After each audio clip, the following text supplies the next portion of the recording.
It's an uncertain time for the world's economies, but for now, China seems to be going from strength to strength. It's investing billions of dollars around the globe, and plenty of that in Africa. In the former Portuguese colony of Angola, the Chinese have cut what seems a fair deal: access to its natural resources in exchange for rebuilding the country's war-torn infrastructure. But while its cities are being transformed, Angola's poor are being left far behind.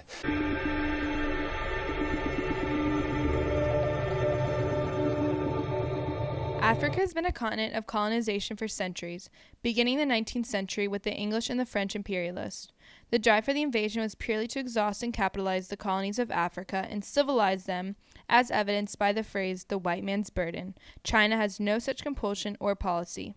On the other hand, China has been outsourcing locations for their companies and expanding their market by bringing their own workers into the countries rather than employing locals.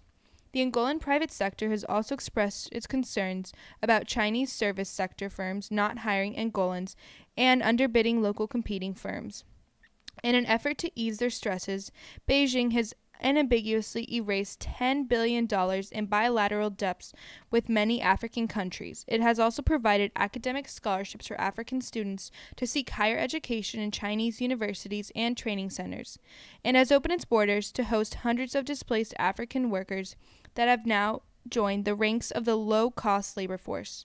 In Angola specifically, civil engineers and architects note that buildings and infrastructures built by Chinese firms are of good quality, low cost, and oftentimes completed in less than half the time that such projects would usually take in Angola.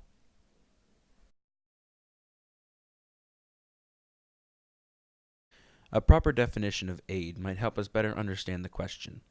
The Organization for Economic Cooperation and Development provides 3 criteria for monies to be considered aid, or official development assistance.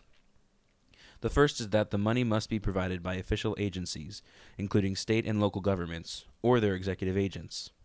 Even with this first criterion, we can see the issues with ensuring legitimacy of aid arising, especially when considering China. Since most banks in China are state-owned, they can act as executive agents of the government, which allows the state to act indirectly through them.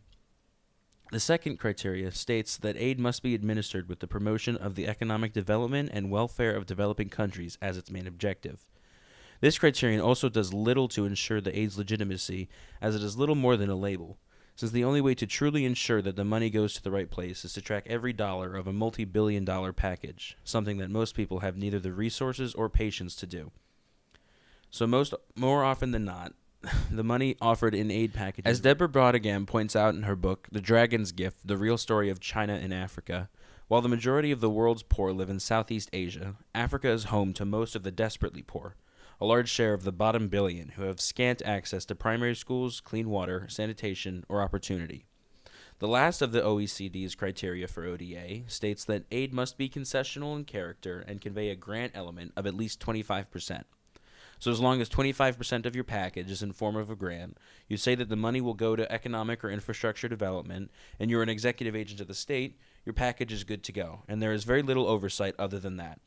And this issue is compounded by the fact that the Chinese government is very reluctant to share information on the aid they provide. Xiahua Chen and Martin Revalian report China reduced the proportion of people living in poverty from 53% to only 8%.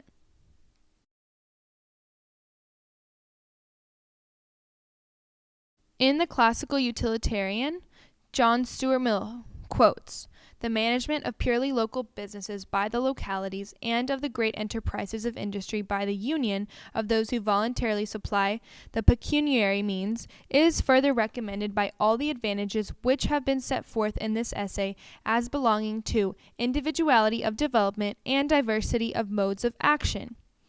John Stuart Mill would also argue that China is imposing its economic will on African nations and believes that local businesses and municipalities should be the only influence on the laws of their immediate area. China, being so far removed from African society, cannot possibly be expected to determine the proper economic path for Africa to take, and is therefore illegitimately exploiting the continent and its people.